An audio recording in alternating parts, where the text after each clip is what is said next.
Olá, vamos então começar a termodinâmica. O que representa a termodinâmica?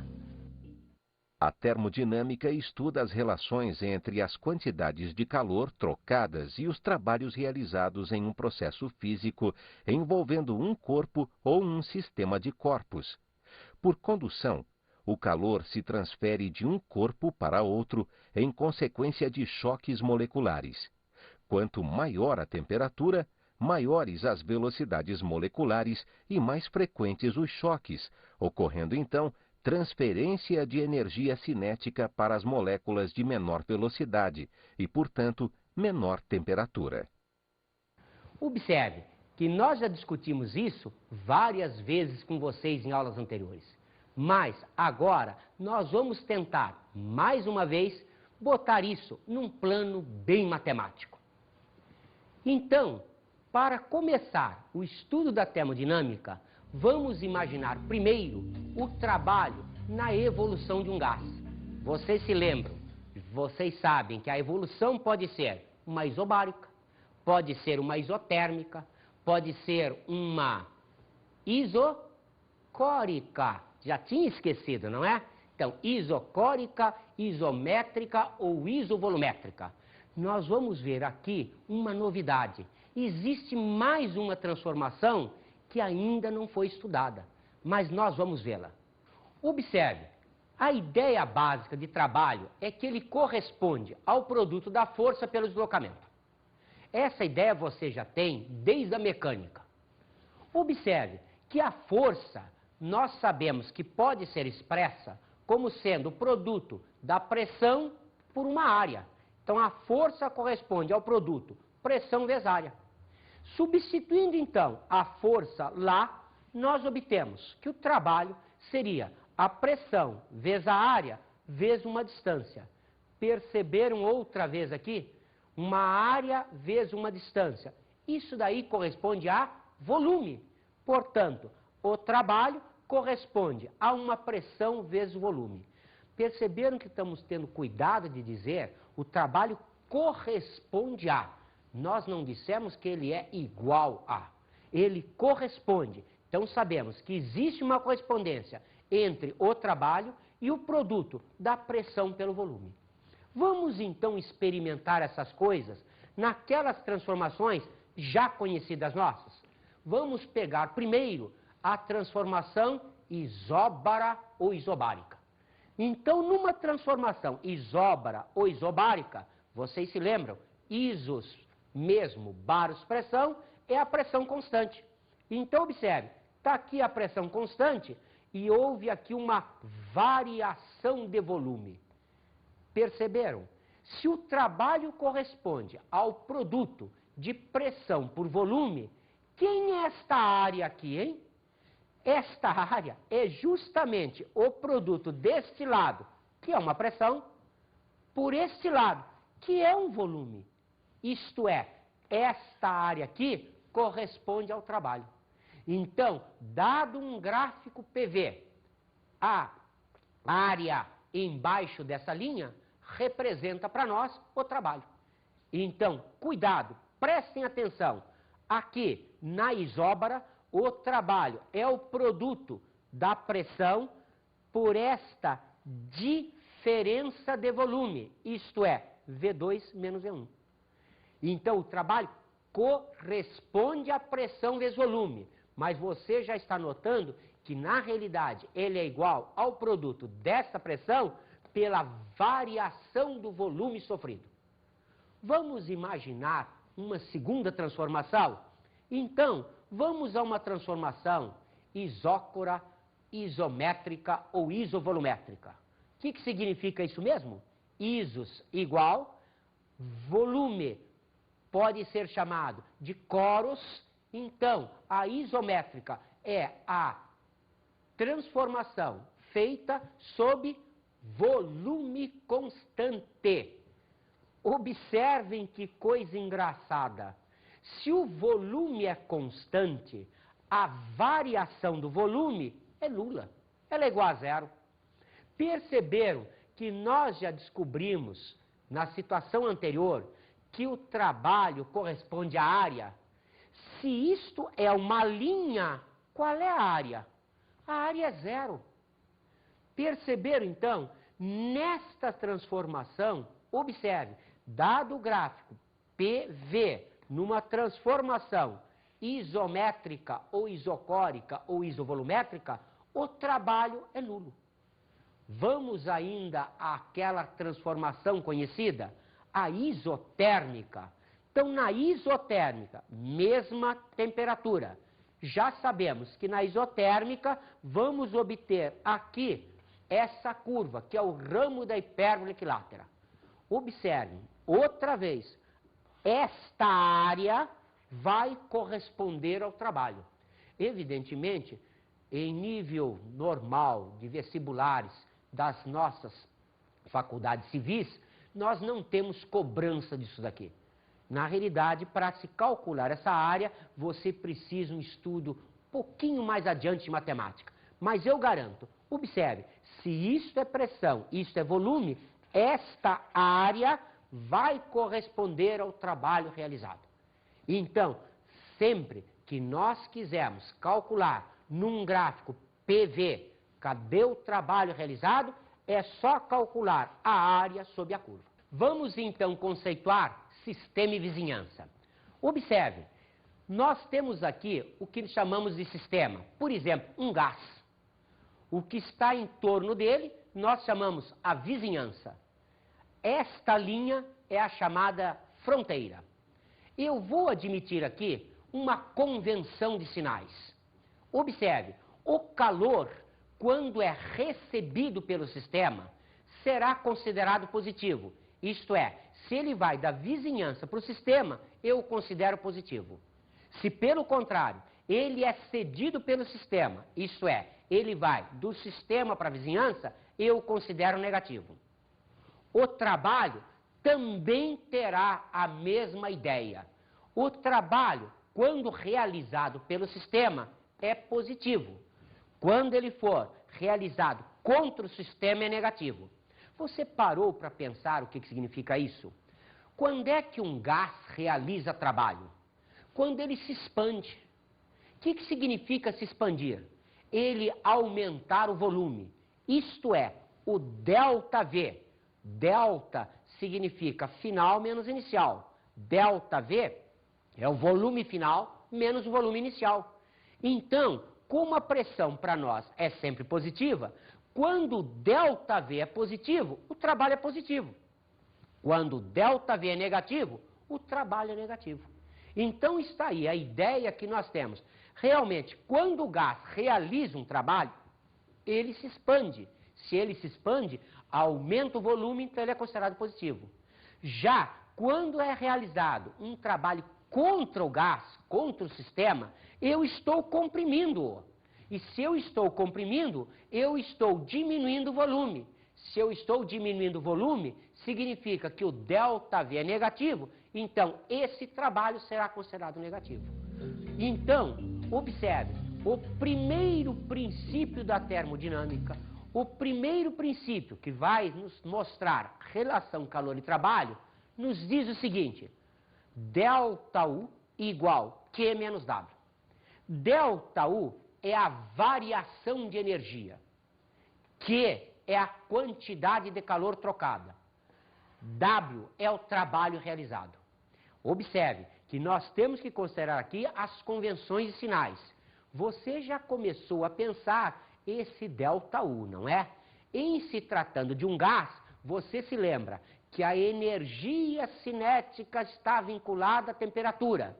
Então, ΔU é a variação da temperatura. Isto é, a variação da energia interna está vinculada à variação de temperatura. Começaram a perceber, no final de tudo, que realmente a vinculação que nós estamos fazendo é de temperatura com calor e com trabalho. As três coisas ao mesmo tempo. Observe, então, o que acontece com os calores específicos dos gases. Vocês se lembram, nós discutimos, em termos de sólidos e líquidos, um calor específico. O que correspondia ao calor específico? A relação entre o calor e a massa e a variação de temperatura. Agora, nós estamos trabalhando com gases. Vocês viram, eu posso ter um volume constante, eu posso ter uma pressão constante. Evidentemente, aqui eu não vou falar em temperatura constante, porque se não houver a variação de temperatura, eu não defino calor específico. Então, para os gases, eu vou definir dois calores específicos. Um calor específico sob pressão constante, outro sob volume constante. Observe, passando isso para lá, então eu vou ter um calor sob pressão constante igual a massa vezes o calor específico sob pressão constante vezes a variação de temperatura. Observe que nós colocamos aqui a temperatura termodinâmica. Lembre-se, se eu colocar aqui a temperatura Celsius, a termodinâmica, não dá nenhuma diferença, porque o delta de Celsius é exatamente igual a delta de Kelvin. Observe, se em vez de considerar sob pressão constante, eu considerasse sob volume constante, então eu teria a quantidade de calor sob volume constante igual massa vezes um calor específico sob volume constante vezes esse delta T de temperatura. Perceberam então que existem agora dois calores específicos? Um sob pressão constante, outro sob volume constante. Já já vocês vão ver que é interessante que eles não são iguais. Então, observem agora o que nós podemos demonstrar. Como sempre, aquele N, conhecido da química, a massa sobre mol.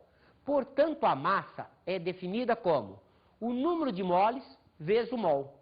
Então, podemos considerar que o calor específico sob pressão constante, na quantidade de calor sob pressão constante, aparece aqui, pela substituição de M, massa, esse termo.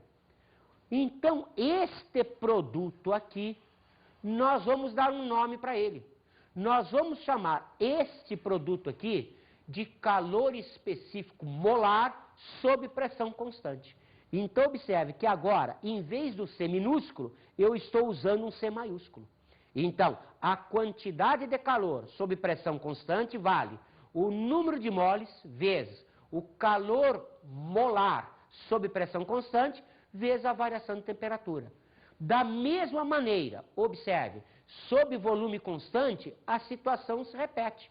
Eu tenho outra vez N vezes mol vezes Czinho. Aqui é calor específico. Mas quando eu substituir isto daqui por uma coisa única, que eu vou chamar calor específico molar sob volume constante. Então, a quantidade de calor sob volume constante vale número de moles vezes o calor molar sob volume constante vezes a variação de temperatura. Como vocês estão vendo, então, aqui agora, eu já estou definindo duas coisas diferentes, o calor específico e o calor molar.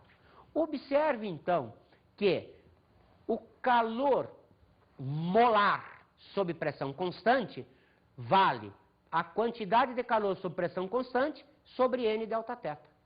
A quantidade de calor a volume constante dividido por N delta θ me dá calor molar. Cuidado mais uma vez, esse calor molar a gente usa C maiúsculo, o calor específico usa-se C minúsculo. Observe então que a unidade que eu tenho, quer seja para um, quer seja para outro, vai representar o calor por número de moles, variação de temperatura. Então, no sistema SI, a unidade será Joule por mol Kelvin. Perceberam, então, o que está acontecendo aqui nos gases? Uma situação particular que a gente não tinha para sólidos e líquidos. Por quê? Como já dissemos para vocês, lá se trabalhava sob pressão constante, valia a pressão atmosférica. Aqui não. A situação tem que valer sob pressão constante, sob volume constante. Por quê? Porque o gás está sempre confinado no reservatório. Então, observem a relação de Mayer. A relação de Mayer é uma relação que eu tenho entre os calores molares. Cuidado, observem. Eu vou desenhar aqui duas isotermas. aqui a isoterma T, aqui uma isoterma T mais um ΔT. Eu vou me permitir considerar duas transformações. A primeira transformação está aqui. Eu vou fazer uma transformação desta isoterma para essa isoterma. Observe, mantendo a pressão constante, isto é, isobaricamente. Então, a primeira transformação é a transformação isobárica. Lembrem-se, esta área representa o trabalho realizado. Vamos pensar numa segunda transformação.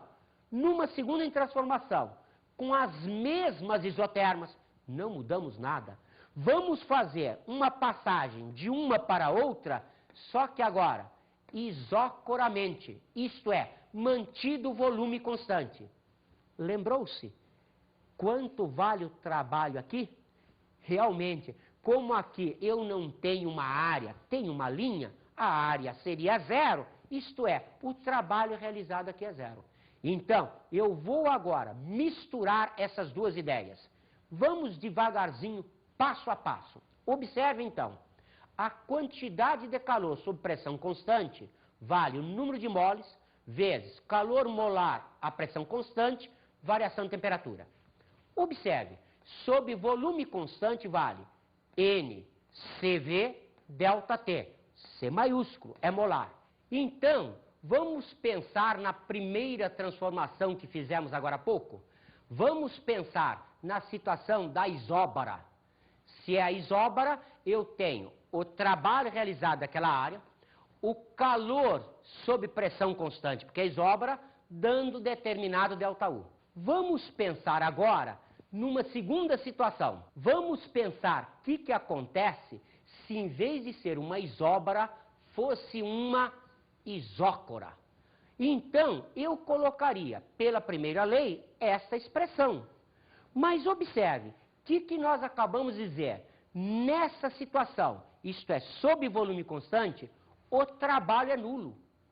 Se o trabalho é nulo, o que eu posso dizer? Eu posso dizer que existe uma ligação direta entre, substituindo ΔU nestas duas expressões, QP menos W igual a QV. Isto é, se isto é igual a ΔU, isto é igual a ΔU, isto daqui é zero, eu posso substituir o ΔU por QV. Observe então que se QV menos W igual a ΔU, QP menos W é QV, substituindo cada uma dessas expressões pela sua relação em função de trabalho, o que eu posso dizer? Que o produto PΔV, que é o trabalho, corresponde a NR∆T. Então, se o trabalho corresponde a NR∆T, eu posso substituir esse trabalho nessa expressão. Como é que ficaria então? Substituindo nessa expressão, vai ficar se QP menos QV igual a W. Perceberam? Levei isto para lá, isto para cá. Como isto foi para lá, isso veio para cá, trabalho apareceu aquilo que vai ser substituído pelo respectivo valor. Então fica QP menos QV igual a W, isto é, NCP∆T, que é isto. NCV∆T, que é isto, é igual a trabalho, que como vimos, é isto. Se então, agora, todo mundo tem N∆T, eu posso cortar N e ΔT de todo mundo, ficando então CP menos CV igual a R. Perceberam que engraçado? Olha aquele R conhecido nosso. Então, cuidado, a relação de Mayer está aqui. O calor molar sob pressão constante menos calor molar sob volume constante é aquela constante dos gases que nós já havíamos trabalhado com vocês.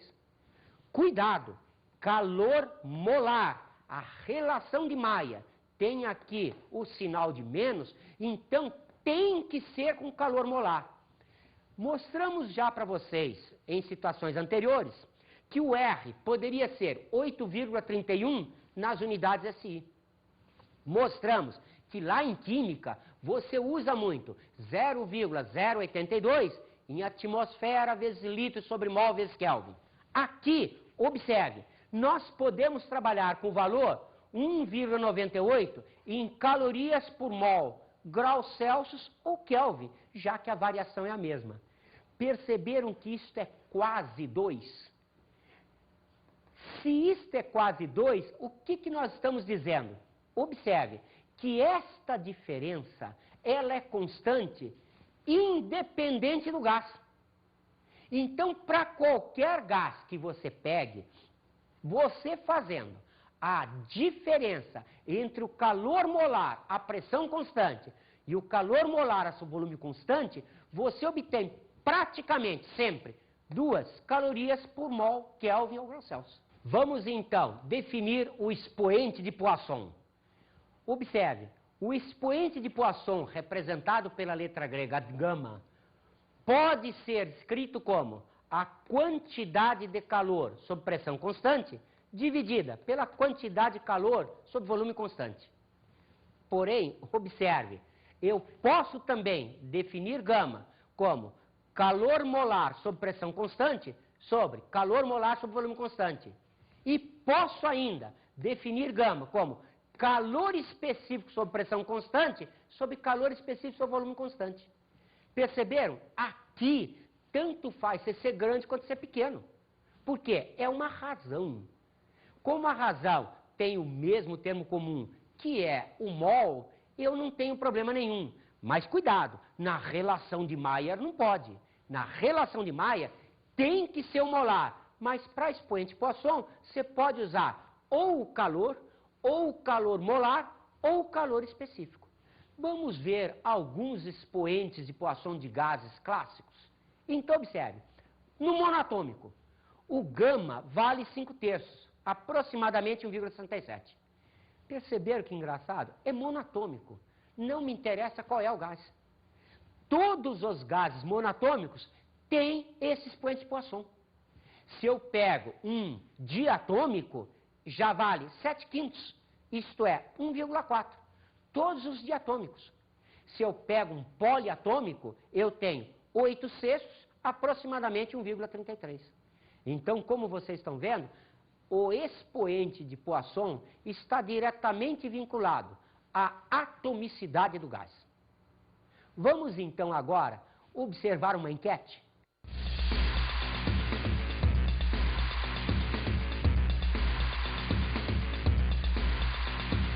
Por troca de calor. Troca de calor? Não tenho ideia. Troca de calor, o que significa? Troca de calor, né? É. E você, o que você entende por troca de calor? Quando tá frio, daí troca de calor. Quando existem 2 elementos com uma diferença de temperatura, eles vão se trocar e um adquire do outro. Acredito que seja isso. Vou fazer uma pergunta mais fácil agora, tá? Vou facilitar. Transformação adiabática, sabe o que significa? Fácil essa aí. Transformação do quê? Adiabática. Adiabática. Deve ser uma transformação, o A talvez signifique negação, e depois do significado de diabática, você vai ver o que é e vai falar que não tem diabática. Entendeu? E você, o que você acha que é uma transformação adiabática? Não sei. Vamos ver no dicionário o que o Aurélio diz pra gente? Vamos lá. Adiabático, palavra grega que significa que se opõe à transmissão do calor. O A lá estava certinho que se disse, né? Realmente. Então a gente pode dizer que a transformação adiabática ocorre quando não há troca de calor com o meio exterior. Esclareceu? Um pouco. Seguinte, galera. Vocês entendem alguma coisa de troca de calor? Não. Não. Nada? Não. E você? Nada. Não. Nada? Nunca ouviu falar em troca de calor? Não. Como é que ocorre? Onde acontece? Não. Fugiu dessa aula? Acho que sim. Bom, vou fazer uma pergunta menos complicada. O que é uma transformação adiabática? Ah, nossa, perfeito. Não sei. Também não sei. Faz alguma ideia? Não mesmo. Essa é fácil, né? Não, não é fácil, não. Nunca ouviu falar? Não. Puxa vida, então vamos buscar ajuda aqui no dicionário Aurélio. Adiabático, palavra grega, que significa que se opõe à transmissão do calor. Então podemos dizer que a transformação adiabática ocorre quando não há troca de calor com o meio exterior. Fácil, né? Fácil. Nunca imaginaria. E daí? Nossa, muito fácil, né? Você já imaginava mais ou menos isso, né? Acho que sim, tinha uma ideia, mas não fazia ideia que tinha assim tão fácil. Tinha uma ideia vaga do assunto. É, Agora tá esclarecido? Tá. tá, perfeito. Esclareceu? Com certeza. Agora você já tá sabendo o que é uma transformação diabática, né? Já, entendeu tudo do assunto. Então, observe, quando a gente precisa saber alguma coisa em física, a gente logo recorre ao dicionário. Uma transformação adiabática ocorre sem transferência de calor para o sistema. Pela primeira lei da termodinâmica, é possível variar a energia interna do gás ideal sem transferência de calor, simplesmente realizando trabalho sobre o gás. Em uma transformação adiabática, nenhum calor é adicionado ao gás. Logo, o trabalho realizado pelo gás sobre o ambiente tem módulo igual à variação da energia interna do gás.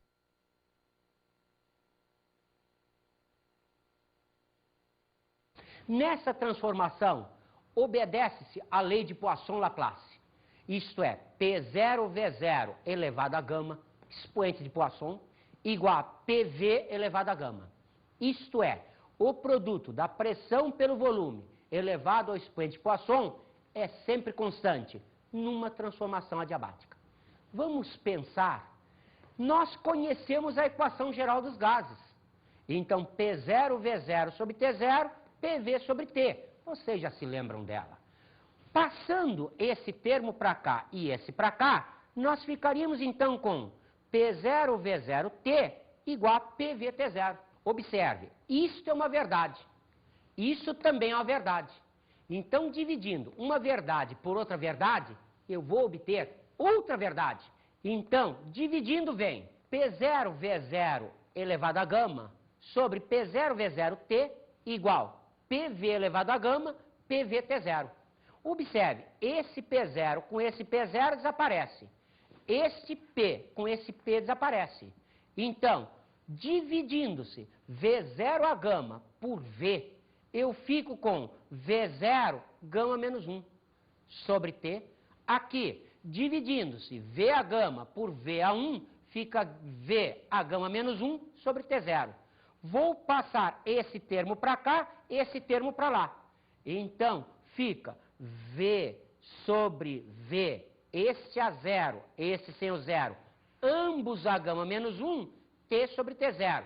Isto é, colocando-se entre parênteses, V0 sobre V, gama menos 1, T sobre T0. Perceberam o que nós sabemos do gama? Ele é sempre maior do que 1. Ele vale 1,67 para os monatômicos, 1,4 para os diatômicos, 1,33 para os poliatômicos. Então, se ele é sempre maior do que 1, esta diferença é positiva. Se essa diferença é positiva, observe, V0 aqui está em cima, T0 está embaixo. O que significa isso? Que os volumes são inversamente proporcionais às temperaturas. Isso é interessantíssimo, porque você já sabia disso e nunca parou para pensar. Vamos pensar juntos? O que acontece quando você tem, por exemplo, um desodorante no spray e você o esguicha? Pensando, você coloca a mão no desodorante. Qual é a temperatura que a lata e o desodorante que está dentro estão? Na temperatura ambiente. É lógico, pois eles estão o dia inteiro no ambiente. Então a temperatura deles é a temperatura ambiente. Mas quando você aperta a válvula e ele esguicha, como é que ele sai? Ele sai gelado. Por que ele sai gelado? Você tirou o calor dele? Não, ele sai gelado por quê? Porque houve uma expansão do volume. Se o volume aumenta, a temperatura diminui. Então está aí a transformação clássica diabática que você vê constantemente. E está aí a situação clássica do spray. Então, no spray, o que você faz é aumentar o volume, diminuindo a temperatura. Então, o spray sai sempre gelado. já deve ter observado isso também nessas máquinas chamadas post-mix. Essas máquinas, elas fazem o refrigerante na hora. Isto é, quando você aciona aquele gatilho, ao mesmo tempo chega o xarope, a água e o gás.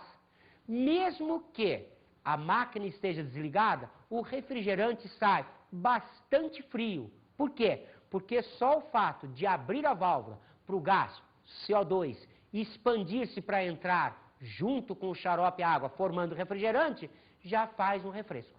Vamos então ao segundo princípio da termodinâmica. Esse é uma coisa muito interessante. Nós temos vários enunciados para eles. Temos enunciados de Clausius, temos enunciados de Carnot, mas no fundo, a ideia básica é uma só. Físico alemão nascido em Köslin, na Prússia, agora Koszalin, Polônia, Rudolf Emanuel Clausius foi um dos fundadores da ciência da termodinâmica moderna. Apresentou um artigo corrigindo a teoria calórica de Carnot, aproximando-se ao trabalho de Joule. Teve importante contribuição para o desenvolvimento da teoria cinética dos gases.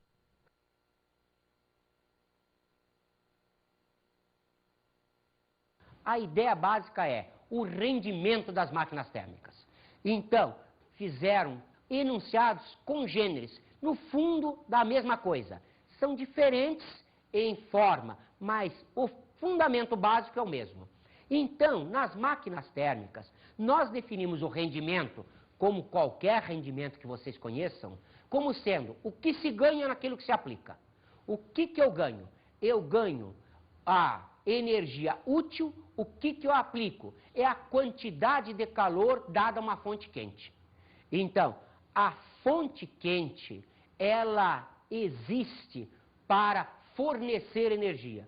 Mas, como nós sabemos aqui, existe obrigatoriamente a existência de uma fonte fria. Por quê? Porque o motor só trabalha quando o calor passa de um corpo para o outro, isto é, de um quente para o frio. Então, obrigatoriamente, a máquina térmica trabalha com uma fonte quente e uma fonte fria. Então, a energia dada pela fonte quente, ela nunca será totalmente transformada em trabalho. Uma parte dela, obrigatoriamente, vai para a fonte fria. Então, está aí a ideia básica da máquina térmica. Observe, então, que a energia que eu consigo utilizar, o trabalho, é a diferença entre a energia da fonte quente e da fonte fria. Essa diferença que pode ser usada como trabalho.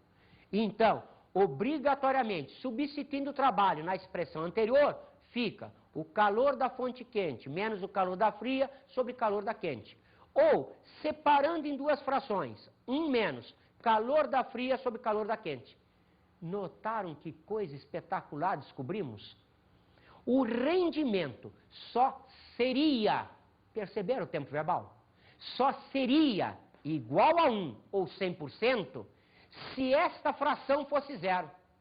Quando é que matematicamente você teria uma fração zero? Primeira hipótese, o numerador ser zero. Ora, eu não conheço nunca uma fonte fria a zero. Isso é impossível. Segunda hipótese, o denominador ser infinitamente grande. Eu também não posso ter uma quantidade de calor infinita. Então, se esta fração nunca é zero, o rendimento de qualquer máquina térmica é sempre inferior a 1 ou 100%. Mas observe, quem seria o ciclo de Carnot? Seria o rendimento máximo da máquina. Observe que não é 100%, mas seria o maior rendimento possível das minhas situações que eu tiver. Então, um ciclo de Carnot, ele compreende duas isotermas e duas adiabáticas. Então, observe, no ciclo de Carnot, fazendo-se duas isotermas e duas adiabáticas, eu consigo o maior rendimento possível entre estas isotermas, entre essas temperaturas. Então, observem agora o que vai acontecer com a nossa expressão. Num ciclo de Carnot, existe obrigatoriamente proporcionalidade entre a quantidade de calor e a temperatura termodinâmica. Então, se existe essa proporcionalidade, a minha expressão de rendimento pode ser escrita como T quente menos T fria sobre T quente. Outra vez, separando-se em duas frações, vem rendimento igual 1 menos T da fria sobre T da quente. Ora, olha que conclusão linda acabamos de chegar. Outra vez, o rendimento não pode ser 100%. Então, se o rendimento não pode ser 100%, ele não pode ser 1. Esta fração não pode ser 0. O que significa isso? A temperatura da fonte fria não pode nunca ser 0. O que eu acabei de demonstrar para vocês? Que se ela não pode ser 0, eu não tenho nunca uma temperatura termodinâmica igual a 0. Isto é, o 0 Kelvin não pode ser atingido. Da mesma maneira, a temperatura da fonte quente não pode ser infinita. Então, a temperatura tem um limite inferior, tem um limite superior.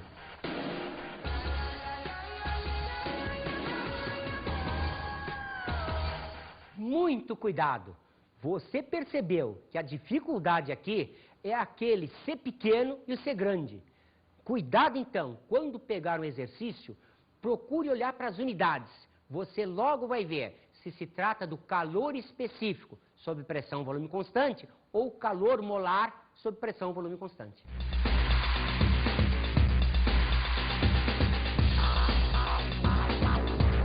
Na aula de hoje, falamos sobre a termodinâmica.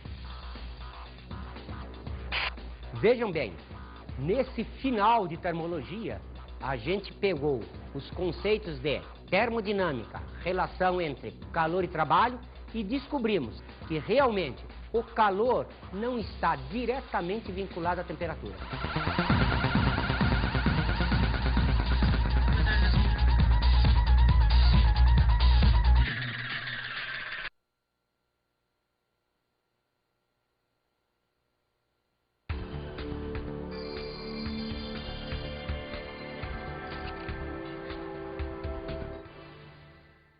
Colegas, observaram que nesta aula nós deixamos a transformação adiabática numa situação separada das demais transformações? Por que isso? Principalmente por causa do expoente Poisson. Para a gente poder entender bem isso, observe, precisamos da primeira lei. Então, recomendamos, quando for feita essa aula com os alunos, procure fazer algo semelhante. Observe, primeiro defina aquelas outras transformações, a isocórica, aquela isotérmica, que eles já estão mais do que acostumados a ver. Mas essa adiabática, alguns alunos nunca viram. Então, vale a pena deixar para o final, para a parte da termodinâmica, que eles têm mais um complemento matemático, inclusive para poder entender isso com menos dificuldade.